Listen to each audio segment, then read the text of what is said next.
Hello, bachcho. Let's have a look at this question which says in a system A gives 2B plus 3C. If the concentration of C at equilibrium is increased by a factor 2, it will cause the equilibrium concentration of B to change to. Options are 2 times of its original value, 1/2 of its original value, 2 root 2 times of its original value और 1 by 2 root 2 times of its original value. तो ये reaction हमें given है A gives 2B plus 3C. इसमें हमें find out करना है कि अगर हम कॉन्सेंट्रेशन C का बढ़ा दें बाय अ फैक्टर ऑफ 2 तो उससे इक्विलिब्रियम कॉन्सेंट्रेशन B में क्या चेंज आएगा. So the key concept here is equilibrium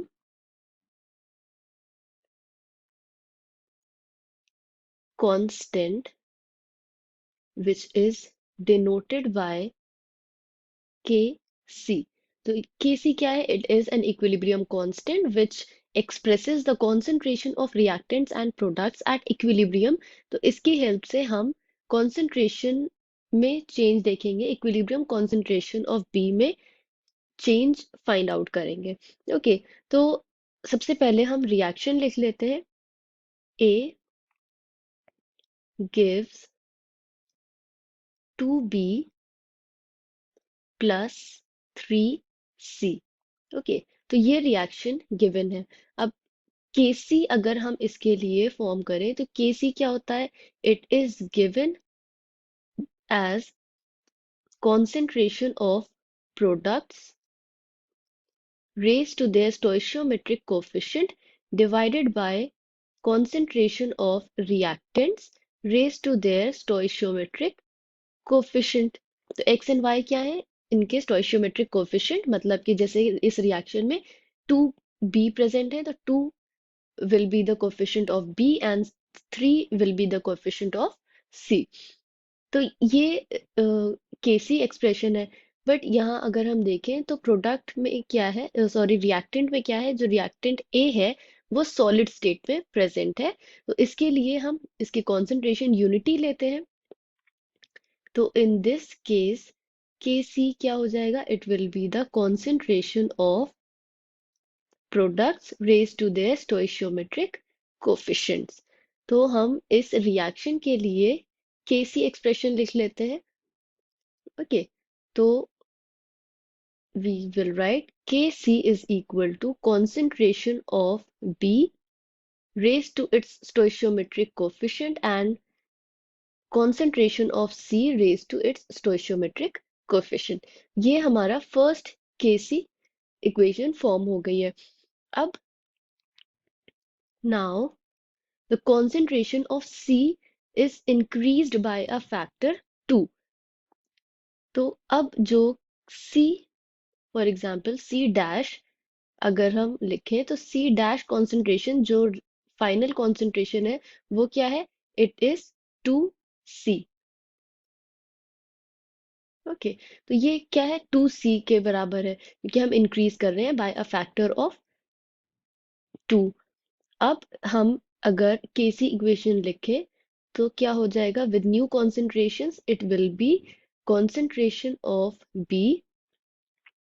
तो ये भी न्यू कॉन्सेंट्रेशन है तो चेंज्ड कॉन्सेंट्रेशन, तो बी डैश स्क्वायर, उसके कोएफिशिएंट्स चेंज नहीं होंगे and it will be C dash, but C की वैल्यू क्या है?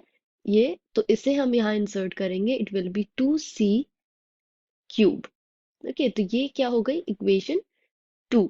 तो फ्रॉम इक्वेशन 1 एंड 2 इन दोनों इक्वेशंस को हम इक्वेट कर दें तो क्या हो जाएगा?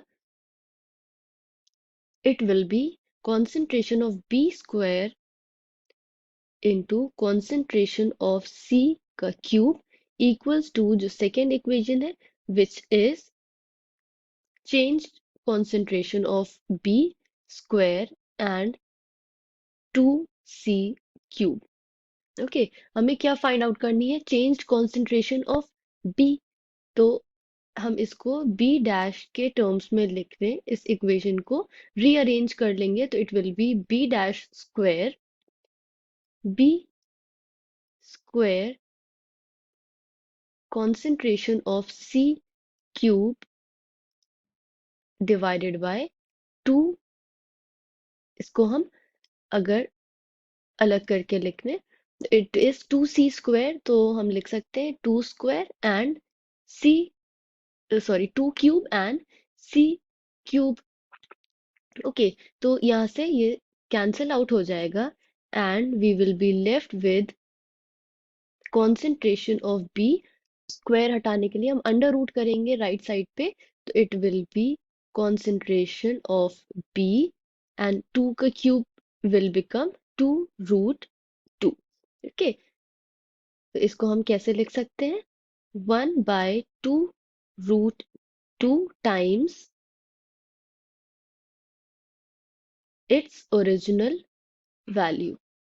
ओरिजिनल वैल्यू क्या है, ओरिजिनल कॉन्सेंट्रेशन बी है, तो it's original value, right? So we can say that in a system, if the concentration of C at equilibrium is increased by a factor of 2, it will cause the equilibrium concentration of B to change to option number D, 1/2 root 2 times of its original value.